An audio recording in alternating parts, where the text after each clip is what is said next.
What are sliding scale fees? Sliding scale fees are a form of price discrimination in which fees for goods and services change according to the buyer's ability to pay.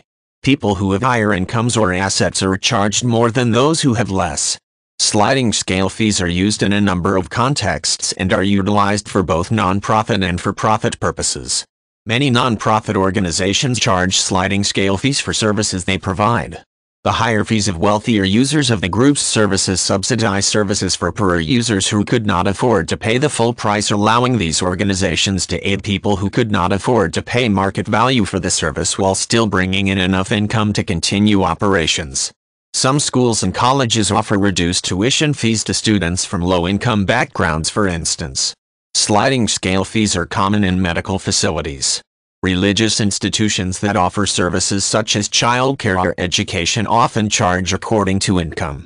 Aside from charities, membership dues in organizations such as professional associations, political groups, and clubs might also be based on a sliding scale. Government services partially supported by user fees might have sliding scale fees as well. Some adoption agencies also charge according to income. Services from professionals working in certain fields often have sliding scale fees. In some cases, the sliding scale will also adjust for changes in the client's income that render him or her unable to pay the originally agreed upon fee, such as loss of employment. This is a common practice among counselors and therapists, and it is also done by some medical doctors and attorneys.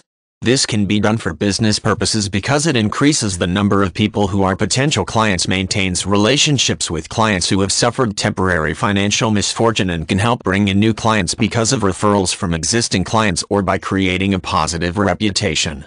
In some countries, providing services to the needy at a reduced cost can make the professional eligible for tax deductions for charitable giving. It can also be done for altruistic reasons in order to make services available to people who have limited resources, or because of a mixture of both charitable and business motives. The use of sliding scale fees is constrained by the potential for abuse and the cost of gathering the information necessary to prevent it, because an unscrupulous person has an incentive to lie about his or her income to benefit from lowered fees.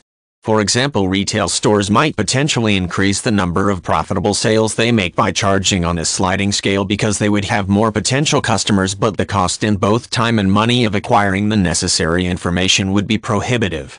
The profits from the additional sales would not be enough to make confirming the customer's true economic status worth the expense for the seller, and the discount would often be too small to be worth the time, energy, and sacrifice of privacy and convenience from the customer that is needed to document his or her income or wealth. Thus, sliding scale fees are most often found in situations where the relationship between buyer and seller is ongoing and involves enough money to make going to the trouble of confirming the buyer's economic need worthwhile. The relationship between an attorney or counselor and his or her clients, or between a school and its students, are examples.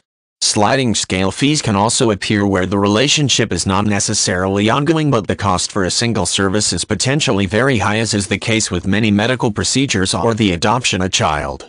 They are also used in situations where the buyer is trusted to tell the truth because of pre-existing social bonds with the seller, as is often the case with membership dues for social groups and clubs, or with services provided by a religious institution to members of its congregation.